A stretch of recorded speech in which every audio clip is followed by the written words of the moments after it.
Good morning, everyone. This is Anna here. In today's video, we'll be talking about commercial glazes.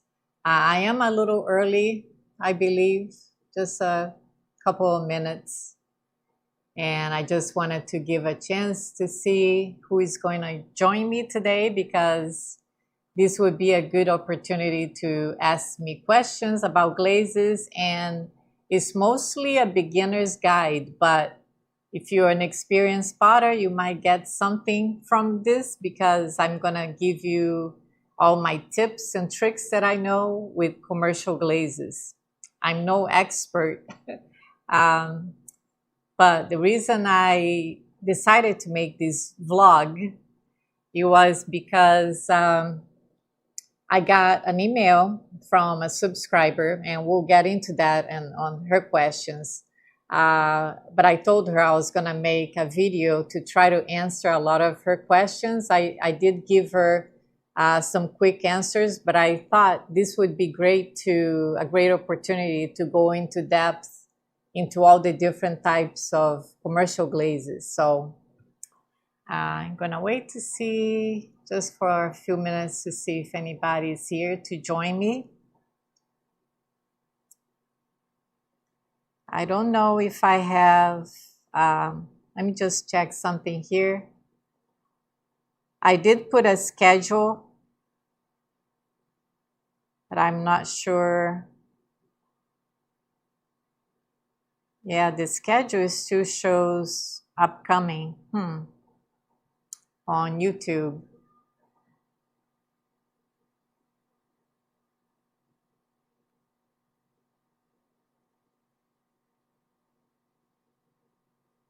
Maybe I just deleted that to see. I try to do the scheduling, but I'm using another app, so I don't know if the two connected or not.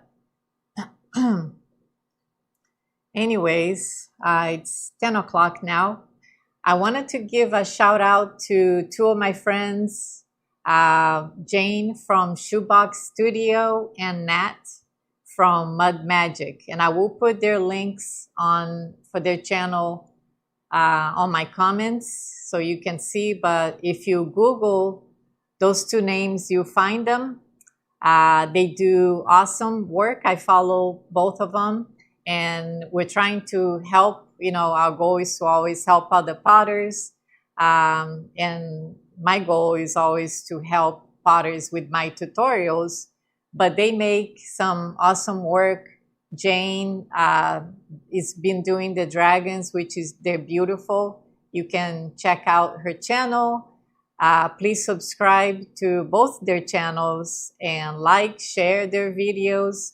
Jane is trying to get to the 1,000 subscribers, and I believe when I checked, she's very close. And I don't know if she's still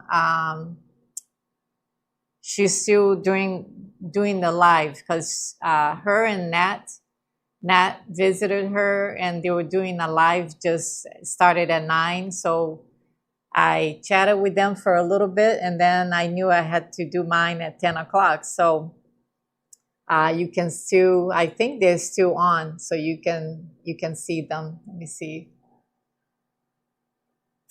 if I have anybody here. If you're here, you can say hi. This would be a good opportunity for you to ask me any questions about glazes, or you can catch me on the replay if you're not here with me.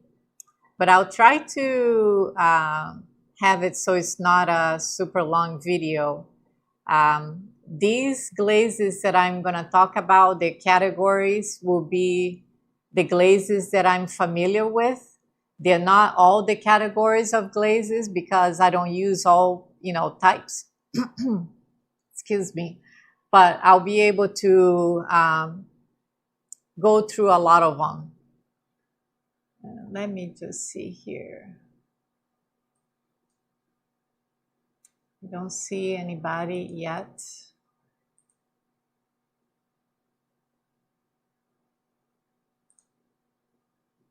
Hi, Lisa. Now I see you. see who else is in here. Sharon, hi Sharon. It always takes a little while for the chat to show. I don't know why. Anyways, I don't know if you guys caught what I said before. I'm giving a shout out to Jane from Shoebox Studio and Nat from Mud Magic. I love their work. I get inspired by their glazes and their work also. So hopefully I can also inspire you with my work. And I just thought about this video to do a vlog because I got an email from a subscriber that she had excellent questions. So I decided to come in here and go a little bit more in depth of different types of glazes. Like I said before, this would be most likely for beginners. And I was a beginner once. I think we all were, or you are, depending what stage of pottery you are. And I remember how many questions I had in the beginning. And it can be so mind-boggling to look for all the information. And sometimes you're looking for specific questions that you might have. So we'll get into that. And I'll also get into her questions. So hopefully that will answer a lot of other people's questions as well. So we'll be talking about, I made a note here. So if you see my head down, it's because I'm just looking at my bullets so I won't forget to talk about what I wanted to say. So the different types of glazes we'll be talking, and I have some examples to show you, will be the two categories are the glazes are either stable or runny. Stable meaning they do not move. They stay put when you glaze or paint, brush on the glaze. Runny are the glazes that will run quite a bit, and I have examples here. So those two categories. Then we have the different finishes like matte, satin, which is kind of in between the glossy and the matte. They're usually very smooth and has a real nice sheen to it. I'm not too fond of matte glazes, except for some of them I do. So I have very few matte glazes. And my favorite are the glossy glazes. So those three finishes. And then you have opacity of the glazes. So is the glaze either are opaque, that means you don't see the clay underneath at all, or they're translucent where you see the clay underneath, and they're great for work that you do like for carving to show the texture. So let me see here. And feel free to ask any questions. I'm trying to check here as I'm doing this to see if I have, let me detach this and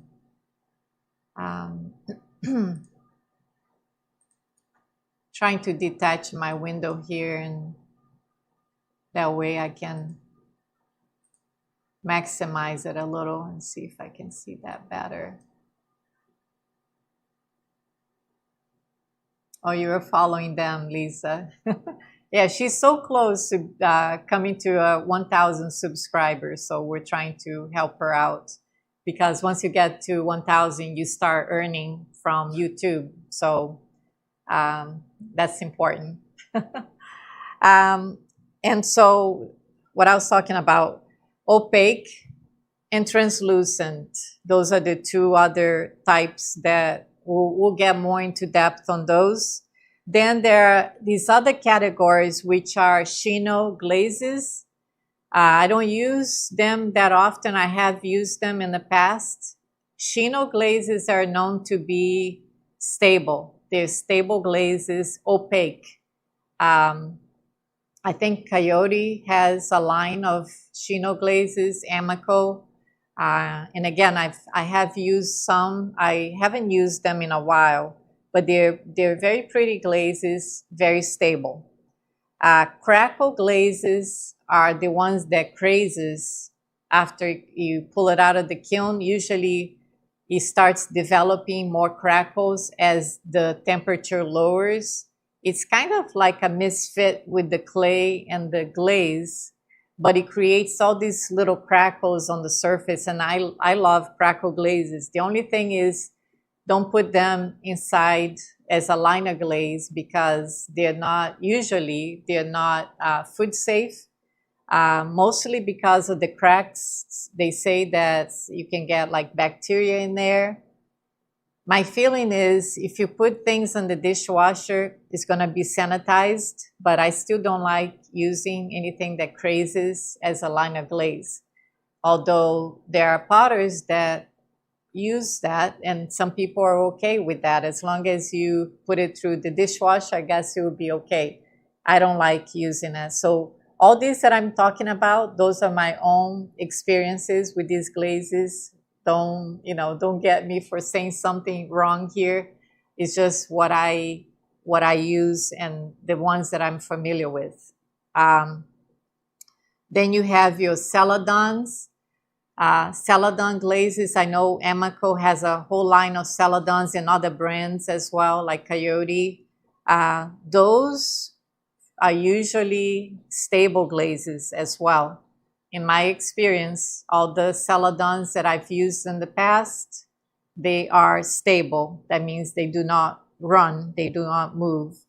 Then there are the crystal glazes that you need to mix to get the crystals up in the glaze and the mixed in with the glaze. And when you fire them, usually they show up as little like spots. And they're like little beads of glass that expands when it goes into the firing and the glaze firing. And those can be, some are stable and some are runny. So you have to test them to see, what they are. And I have some examples here. Then there are floating glazes, which are semi-translucent or semi-opaque. Like the Spectrum has a whole line of floating glazes. I believe Amico also has the floating glazes, which are the ones that can be used on texture. But if you go too heavy on those, then you will cover your texture. So I would say you do have to test those to see. I don't recommend using no more than 2 coats. Otherwise, if they're too thick, they will hide your texture. And then, all the work that you did, let's say you carved the whole piece, maybe will be covered partially. So it's better to use maybe a Celadon glaze or something semi-translucent. But the floating glazes are awesome. I use them sometimes not for something that has texture, but for layering. They're really good for that. So those are the categories that I wanted to talk about. They also have some of the crystal glazes like the Jungle Gems by Mako. I use those a lot. Those are low fire glazes that can be used to a cone 6. And what that means is anytime you use a glaze that is low fire and fire them at a higher temperature, they will melt and run a lot more. Because remember, they were meant to be fired to maybe a cone 06 to a cone 04.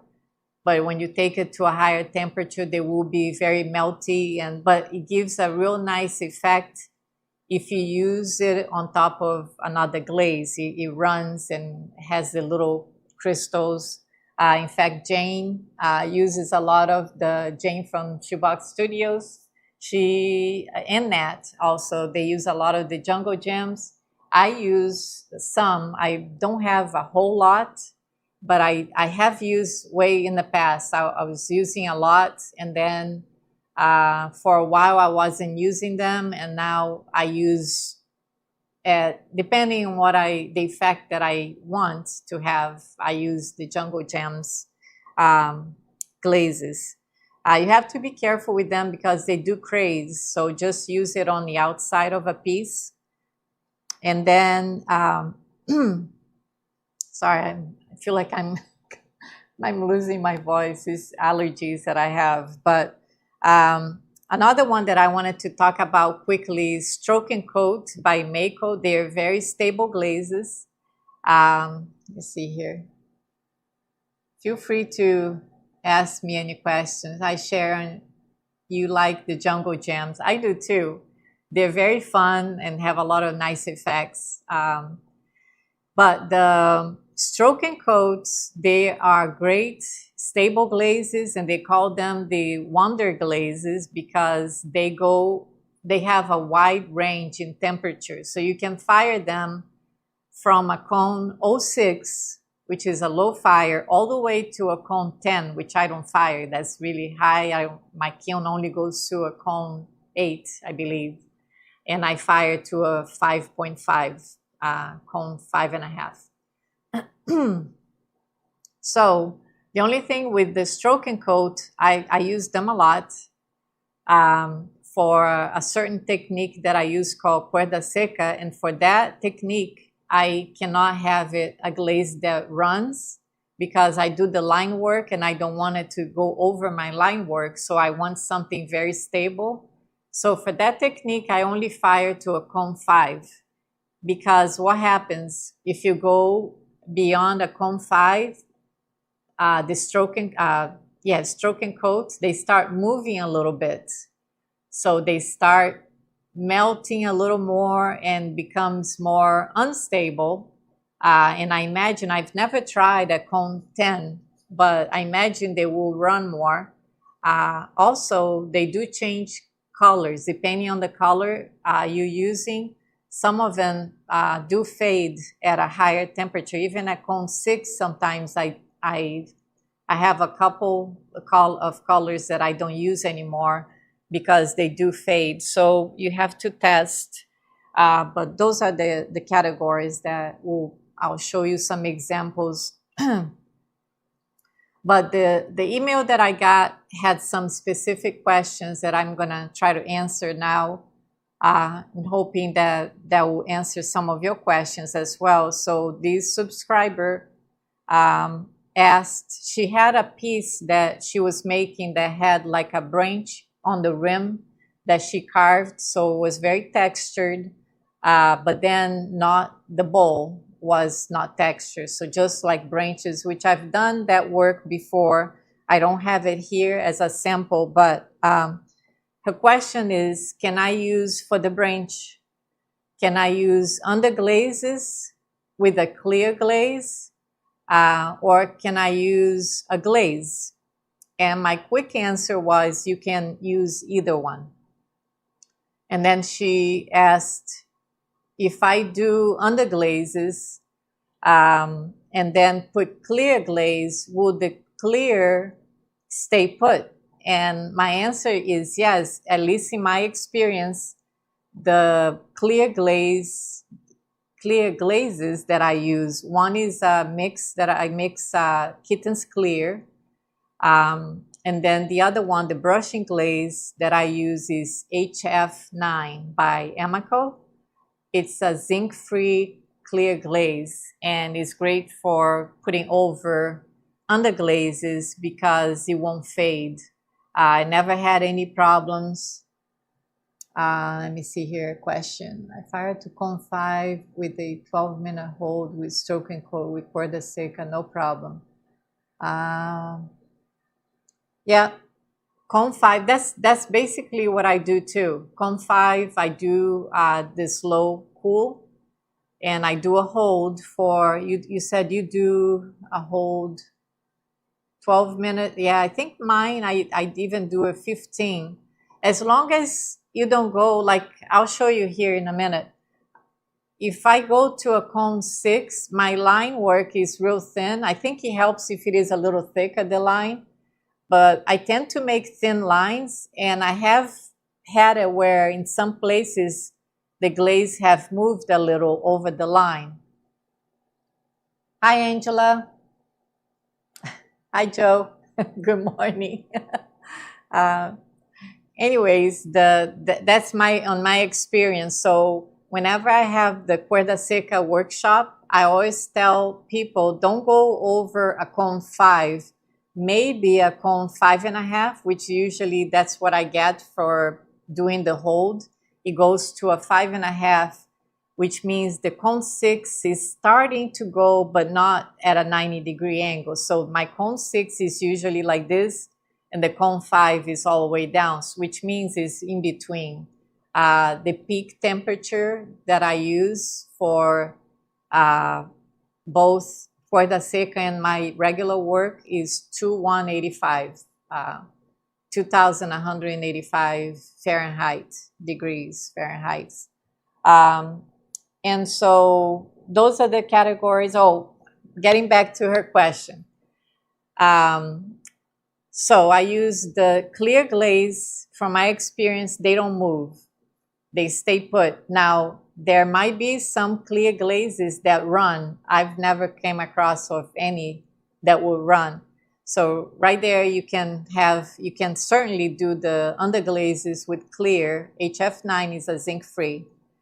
Or you can do like a Celadon glaze that is also stable and for the branches that she carved, and that would also work because it would stay put, and then she can do another color for the bowl, for the rest of the bowl. So I do have an example here, and let's talk about some glazes that you can use on texture to show the texture. Also using the choice that you have of using glaze. So because we already talked about underglaze, how you can use it on texture, and that work, most of my work is like that. But I wanted to show you the difference and when I choose to use a glaze that is more opaque and a glaze that is translucent. So I have two of my bird mugs here, and they're two different ones. So I'm gonna bring closer here for you to see. So on this one, I decide, usually my work is, I have a sculpted mug, which is the sculpture part. I do a different type of painting from the rest of the mug. So on this one, I'm just using regular glazes here. But on this bird, as you can see, the bird itself is not carved. And so I use just glazes, and they are opaque. I think I use a mixture of stroke and coat glazes in here because I knew that they were gonna cover, if the bird was all carved, it would hide all my carving. So I decided to just go with glazing different colors. So as you can see, I made the chest, another color, and you can also blend in some colors, like you can see here on the wing. I use like a lighter blue, then a dark blue. So that was for the bird. The bird is not carved. You can use an opaque glaze. I wasn't worried about covering because I don't have any carvings there. But if you look closely on the branch there, on the nest that I call it, where he's perched on, that nest I carved. So I used the Celadon, like I believe this one is either, I think it's called Iron from Amaco. And you can see that it shows the carving. If I had used a glaze that was maybe on the brown shades, but it was opaque, you wouldn't show any of this carving here. Right there. Is it on focus? Yeah. So if I had used an opaque glaze, you would hide all that. So I think that's what I was trying to tell this subscriber, that, she had the choice, either using underglazes, then putting clear glaze, or going with the Celadon. And then Celadons are stable, at least the ones that I use. And then you can go for the rest of the bowl, you can use another glaze. She was worried that she wanted the glaze to stay put and not run into the rest of the bowl. And so that's the difference. Now on this one, let's see, you can see. Now this bird is all carved, and let me show you around a little bit. You see all the feathers that I did, all the carvings on the branch as well. So here I knew that I either had to go with the Saleladon or Underlazes, and I chose to do Underlazes. And you can see that I used HF9 as a clear and nothing faded at all on this one. You can see all the details. So this is when I choose, you know, for my work, when I want to use an opaque versus the translucent glaze. Now let's talk about Celadon. Here I use a Celadon on this mug. Let me see. There. You can see that I did a very shallow carvings on this cup, and you can see here I used the Celadon over on top. That blue glaze is actually Laguna Castile blue, which I would call that a semi-translucent glaze. And you can see that, you see some of the carvings there, but not as clear as this one here. So that's another difference. Some glazes are semi-translucent, and it's okay, it's still gonna show the carving, but not as clear as the Celadon glazes. Another type of work I've done in the past is using a Crackle glaze over texture. So here is an example there. You see all the carvings, and the Crackle glaze is just beautiful. And this is Catalina Crackle. And with the Crackle glazes, like I said before, they develop more if you wait.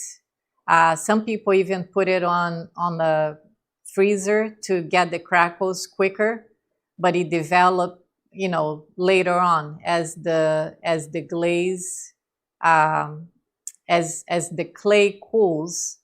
That's when you start getting more of the crackles. You see how that shows the texture really well. One thing to know about the Crackle glazes, Catalina Crackle in particular is what I use. I tend to stay away from the rim. Why? Because the rim is real thin. Sometimes the Crackle glazes will peel off from the rim. So what I do is put a clear glaze just on the very rim, and then I can do the Crackle on the rest.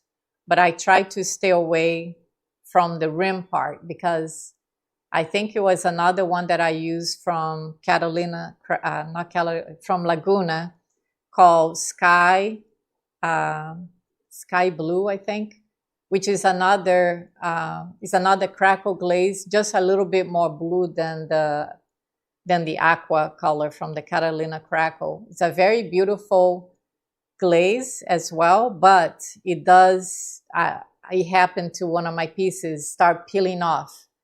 So what I did is I refire with clear, and that seemed to fix, you know, the issue. Another example I have here is the Cuerda Seca. Get it close. There you go.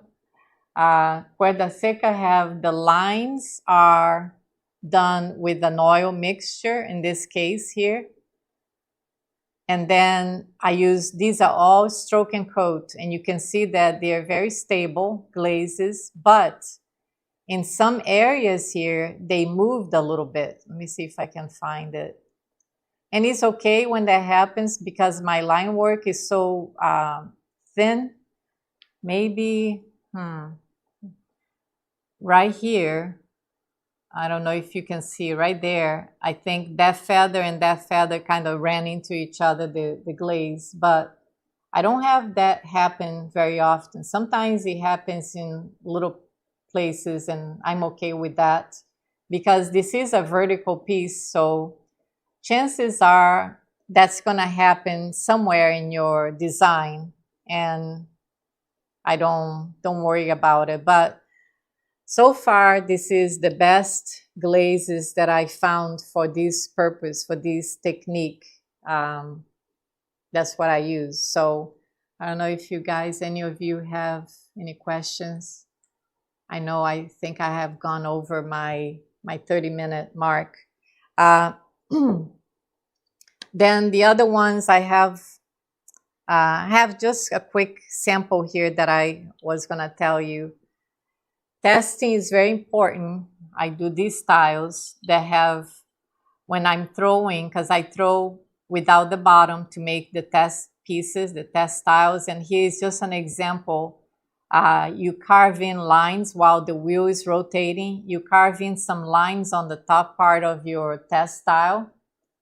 And what that does is you test a glaze to see if they're either runny, if you see texture using them, or if they're stable. This one is a Celadon. You can see the texture here on top very well, and they stay put where you put it. This one is a Colonial White by Laguna. It's also a stable glaze, but it covers all your texture. You see here on top, all the texture, you don't see it at all.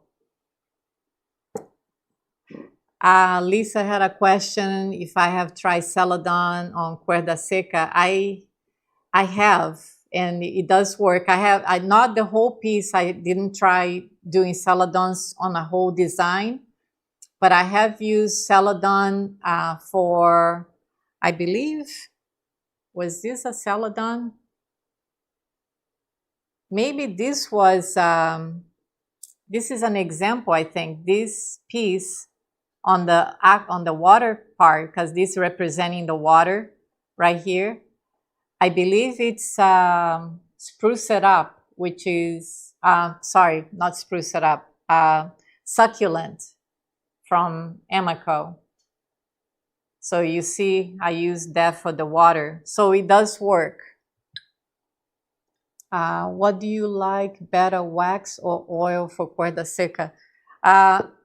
I like the oil, but I have been using both. The oil is a little bit more finicky. The wax resist is easier to apply. For me, I apply with the bottle. Lately, I've been testing it, which I'll have results soon. I've been testing adding pigments to wax resist and using the applicator bottle. But when I had my workshop and I teach them all the different variations of cuerda seca, my attendees, they didn't like the wax resist. They all thought that it didn't go as well. Maybe it just takes a little practice, but I do like using it. I like using both. Yeah, I have used linseed oil too. Hi, Sarah. I have used linseed oil. I have used sesame oil. And lately I've been using the Danish oil, which is a polymerized, it's a polymerized type of linseed oil. So what it does is it's almost like a polyurethane. When you paint with that using the oil and the oxide, the black iron oxide mixture, it is a little bit more forgiving than using the regular linseed oil or sesame oil or olive oil. Like some people use all different types of oils, but I found that the polymerized ones doesn't smear as much. Someone sent me an email about that he was getting smearing a lot, even using the polymerized oil. But I think it's better than any other oils that I have tried. So Are you liking the linseed oil? Yeah, the linseed oil that you're asking is the polymerized one. Yes, that's the one I'm using currently. Um, and so here's another, let me get close. There. So this glaze here is an example of a real runny glaze. It's Ivy by Mako. I haven't tested this glaze that much because it runs, as you can see, it runs quite a bit. Let's see, why is it not focusing there? And that's how you can tell just by testing glazes if it is a runny glaze or stable, if it shows texture. I don't have an example here of the crystal glazes, but Mako have the glaze with the crystal. This one is blue hydrangea that I was talking about that leaves those blooms on the piece. Those are little crystals that melt. Runny glaze, this is one example. Ivy, very runny, so be careful. Amico Celadon, I have a whole bunch of them. And like Lisa asked, you can use these as a cuerda seca technique. You can use that on that for that purpose. Bots, I've been using a lot of bots lately and I love them because they are semi-translucent. So they can be used on both, some pieces with no texture or with texture, and they will show the texture. So I love that they are both. They are semi-opaque, very opaque glaze. This one is frosted lemon, just an example. Always look also for the picture here. The picture shows that you don't see any of this texture here, very little. So this would hide all your texture. So if you spend a lot of time carving or making a lot of detailed pieces, don't use an opaque glaze. Otherwise, it's going to hide everything. This is one of the floating glazes by Spectrum that I love. This is Sunrise. Very versatile glaze. Gives a lot of runs into other glazes. But they can be used on texture, but not too thick. So don't go over 2 coats. And I think that's all. Kiwi doesn't fade. Oh wait, is there a line of underglaze that the red colors don't fade? I've never had the red color fading. I've had some green underglazes fading on me, but not the reds. So I use Mako. Right now I use Mako Fundamentals. And I have a red one, and I can't remember the name of the red one that I'm using. And then Amico Radiant Red is a very bright red. I don't know if I have an example here. I probably don't, but if you have seen my red eye tree frog, let me see if I have it here. Sorry. Let's see. That's what I use for their eyes. See how red it is? So that is the red underglaze. And then kiwi red, yeah, kiwi red doesn't fade. I haven't used kiwi. In fact, I'm about to. The kiwi is sending me 12 glazes to try, and I'm so excited. I can't wait. They're all the way in New Zealand. I don't know if they have, I was going to ask them that question, if there is a distributor here in the US, but I can't wait. They just told me about that they're sending me these glazes to try, and I'll be making some videos because I showed them some of the pieces that I have with birds. And you know how I love to make colorful birds, like tropical birds and frogs. So I already have them. They are bis-fired. So I'm just waiting for the kiwi glazes to be testing them. So that's coming up soon. If they send it, well, I don't know how long the shipping would be. But if I get it this week, I will probably be able to show you. I don't know if I'll have time to show next Saturday on the live, but I will be able to show you, in the near future, the results um, for the kiwi glazes. So I'm very excited. They were so generous to send me 12 of their underglazes to try. So I know Audrey Berm from Audrey Berm Studio. Audrey, I don't know if you guys should know her. Another one that is, please subscribe to her channel. She's great. She just did a short that shows she's testing like 50 colors of the kiwi underglaze. So anyways, thank you guys for being here. Let me know if you have any questions. I thought I tried to answer a lot of your questions. If you watch me on the replay, feel free to ask me questions as well. So I usually try to answer all, my questions. And thank you so much again for being here.